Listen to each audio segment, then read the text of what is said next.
Meerpet murder కేసులో పోలీసుల విచారణ కీలక దశకు చేరుకుంది. గురుమూర్తి భార్యను దిండుతో నొక్కి చంపినట్లు పోలీసులు నిర్ధారించారు. మృతదేహాన్ని మాయం చేశారని తేల్చారు. మృతదేహాన్ని కాల్చుతున్న సమయంలో వాసన బయటికి పంపించేందుకు నిందితుడు ఫ్యాన్లు పెట్టాడని గుర్తించారు పోలీసులు.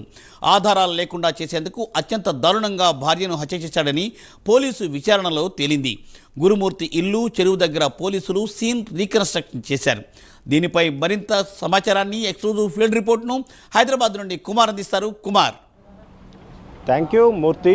హైదరాబాద్లోని సంచలనం సృష్టించిన మీర్పేట్ హత్య కేసుకు సంబంధించి పోలీసులు విచారణ వేగవంతం చేశారు. ప్రస్తుతం ఈ కేసులోని కీలకంగా ఉన్న గురుమూర్తిని అయితే పోలీసులు అదుపులోకి తీసుకున్నారు.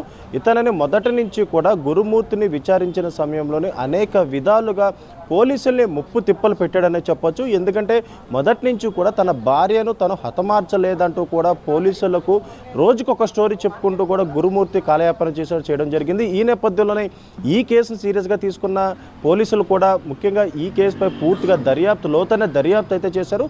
ఈ కేసులోని కీలకంగా ఉన్న గురుమూర్తిని అయితే ప్రస్తుతం అరెస్ట్ చేశారు. మరికొద్దిసేపట్లో అతని రిమాండ్ కూడా తరలించనున్నారు. ఎందుకంటే ఈ కేసు అంటే గత వారం రోజుల నుంచి కూడా 2 రాష్ట్రాల్లో కూడా సంచలనం సృష్టిస్తుంది. తన భార్యను హతమార్చిందే కాక బాడీని అంతటా కూడా ముక్కలుగా చేసి హీటర్లో ఉడకబెట్టి మరి వాటిని పొడి చేసి అక్కడ మీర్పేటలో ఉన్న ఒక పెద్ద చెరువులోని వీటన్నిటిని కలిపేయడం జరిగింది.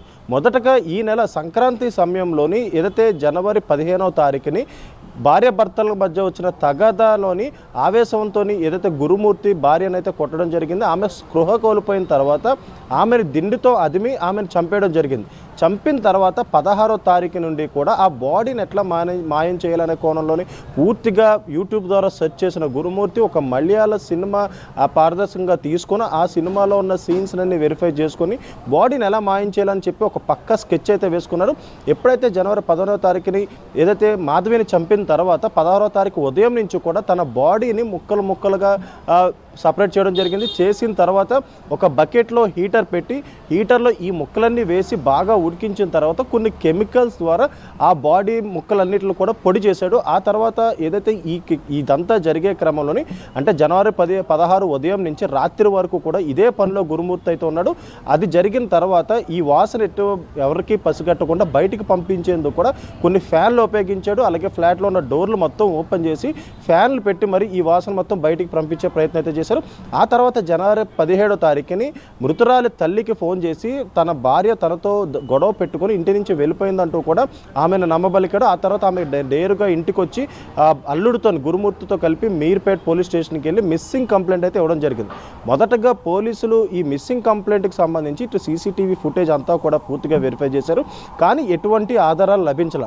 కానీ అక్కడ చుట్టుపక్కల ఎంక్వైరీ చేసే సమయంలోని గురుమూర్తి భార్యకి గతంలో అనేక సార్లు గొడవలు జరిగాయంటూ కూడా వాళ్ళు చెప్పిన నేపథ్యంలోనే ఇటు గురుమూర్తిని అదుపులోకి తీసుకొని తమదైన శైలిలోని గురుమూర్తిని అయితే విచారించారు. మొదట హత్య చేశారని ఒప్పుకున్న తర్వాత వివిధ రకమైన స్టోరీలు అయితే గురుమూర్తి పోలీసులకు చెప్పడం జరిగింది. ముఖ్యంగా ఇందులో ఆధారాలు ఏమీ లేకపోవడంతో కూడా పోలీసులు తలపట్టుకునే అంత పనైందని చెప్పొచ్చు. ముఖ్యంగా ఈ కేసుని ఛాలెంజింగ్గా తీసుకొని దీనిపై లోతైన దర్యాప్తు చేశారు.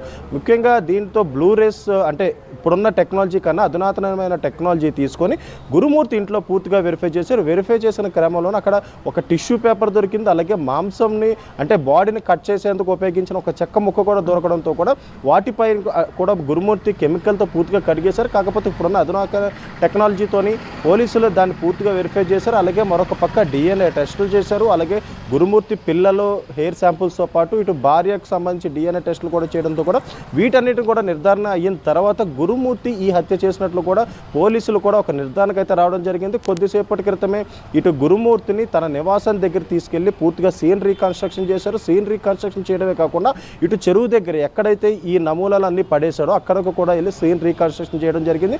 మరికొద్దిసేపట్లో కమిషనర్ సుధీర్ బాబు కూడా దీని మీద ప్రెస్ మీట్ అయితే పెడుతున్నారు. ఎందుకంటే ఈ కేసు పోలీసులకు ఒక ఛాలెంజింగ్గా మారిపోయిందని చెప్పొచ్చు. వారం రోజుల నుంచి కూడా పోలీసు అధికారులకి నిద్ర లేకుండా కూడా ఈ కేసుని ఛేదించడానికి అనేక ప్రయత్నాలు అయితే చేశారు. ఇటు గురుమూర్తి హత్య చేశాడని మాత్రం నిర్ధారణ అయింది. కానీ సాక్ష్యాధారాలు లభించకుండా గురుమూర్తి చాలా పగడ్బందీగా ఈ హత్య చేయడంతో ప్రస్తుతం పోలీసులు కూడా దీన్ని ఛాలెంజింగ్గా తీసుకోవడం జరిగింది. ఇటు గురుమూర్తి చెప్పిన ప్రతి స్టోరీని పోలీసులు కూడా అదే స్టోరీ ప్రకారం ముందుకెళ్ళడం, అక్కడ బ్రేక్ అవడం, ఇలా ప్రతిసారి వారం రోజుల నుంచి జరుగుతుంది. కాబట్టి పోలీసులు తమదైన శైలిలో గురుమూర్తిని విచారించిన తర్వాత ఇప్పుడు సీన్ రీకన్స్ట్రక్షన్ దగ్గర తీసుకెళ్లిన తర్వాత ఈ హత్య తనే చేశానంటూ కూడా ఒప్పుకున్నాడు. ఇప్పుడు తాజాగా ఏదైతే ఈ కేసుకి సంబంధించి మాధవీలతలో అంటే గతంలో కూడా అనేక సార్లు మాధవితోని ఏదైతే గొడవ పెట్టుకోవడం జరిగింది, అలాగే తన మాధవి కుటుంబానికి సంబంధించి తనకు అవమానాలు చాలా ఎక్కువైనాయి అంటూ కూడా గురుమూర్తి కక్షగట్టాడంటూ కూడా ప్రస్తుతం పోలీసులు ఒక ప్రాథమిక నిర్ధారణకు రావడం జరిగింది.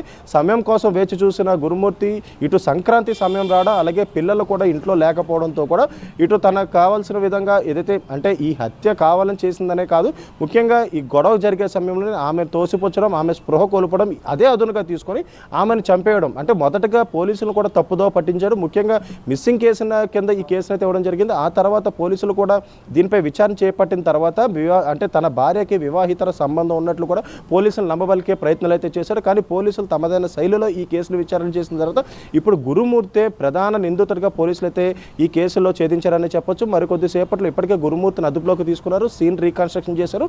అలాగే మరికొద్ది సేపట్లో కూడా కమిషనర్ సిపి సుధీర్ బాబు కూడా ఈ కేసుపై పూర్తి వివరణ అయితే ఇవ్వనున్నారు. అలాగే ఈ రోజే ఏదైతే గురుమూర్తిని కూడా రిమాండ్కి పంపించే ప్రయత్నాలు అయితే చేస్తున్నారని చెప్పొచ్చు. Murthy, thank you Kumar, thanks for exclusive field report.